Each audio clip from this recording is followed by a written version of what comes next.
श्री गोपीचंद वल्लभाई नमः। अथ वेणुगीतम। 7 वर्ष की अवस्था वाले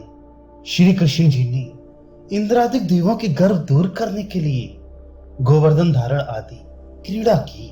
और किशोर अवस्था में वेणु द्वारा व्रजवासियों की स्त्री गोपियों को रात्रि समय अपने पास बुलाकर उनके संग रमण करते हुए यहाँ दिखाते हैं। श्री सुखदेव जी बोले, शरद काल में फूले हुए मल्लिका मोगरे हैं, जिसमें ऐसी रात्रियों को देखकर और अघटित घटना में चतुर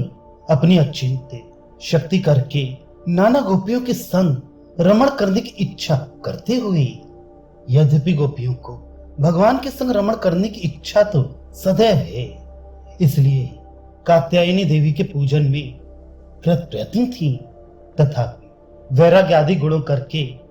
परिपूर्ण श्री कृष्ण भगवान ने अपने भक्त गोपियों के मनोरथ पूर्ण करने के लिए उन्हीं के संग रमण क्रीडार्थ मन किया। जिस काल में श्री भगवान ने रमण करने को मन किया, उस काल में जैसे बहुत काल तक जिसका दर्शन हुआ नहीं, ऐसा प्रिय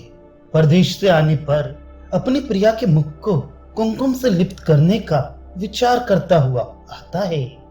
वैसे ही चंद्रमा अपने उदय राग से पूर्व दिशा के मुख को लिप्त करता हुआ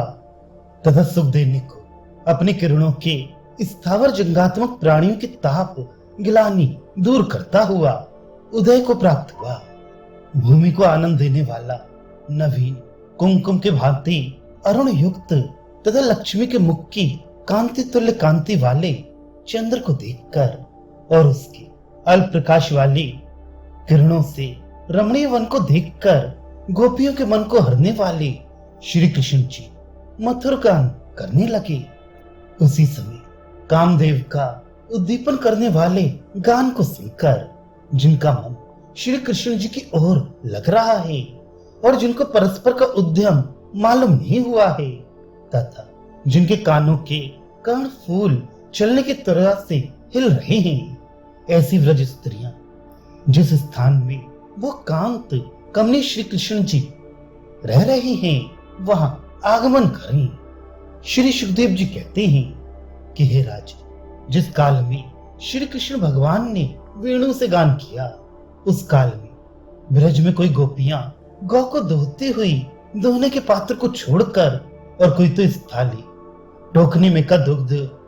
चूल्हे में ही गिराकर और कोई गुड़ घृत से मिश्रित गोधूम चूर्ण का शिरा चुल्लों पर ही छोड़कर उत्साह युक्त होकर श्री कृष्ण जी के सम्मुख आई। कोई गोपियां अपने पति पुत्र के आगे अन्न का परोसना त्याग कर और अन्य कोई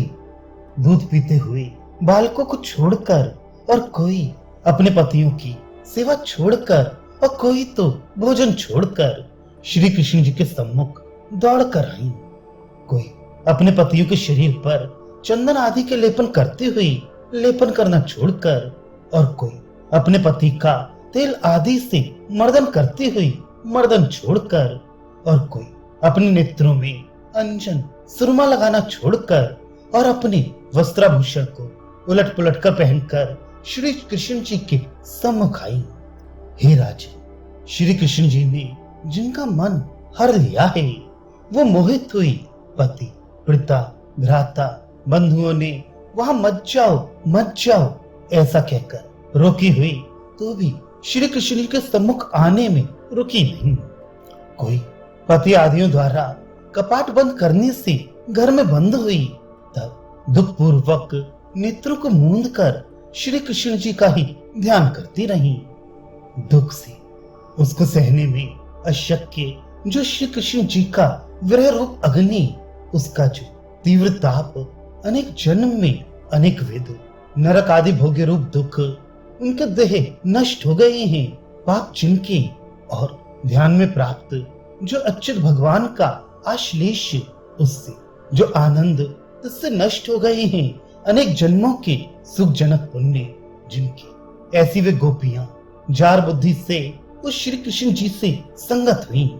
तो भी तत्काल प्रकर्ष से सहवास से छीन नष्ट हुआ है बंधन जिनका, ऐसी होकर प्रारब्ध कर्म को भोगने वाले शरीर को त्यागती हुई अर्थात मोक्ष को प्राप्त हुई।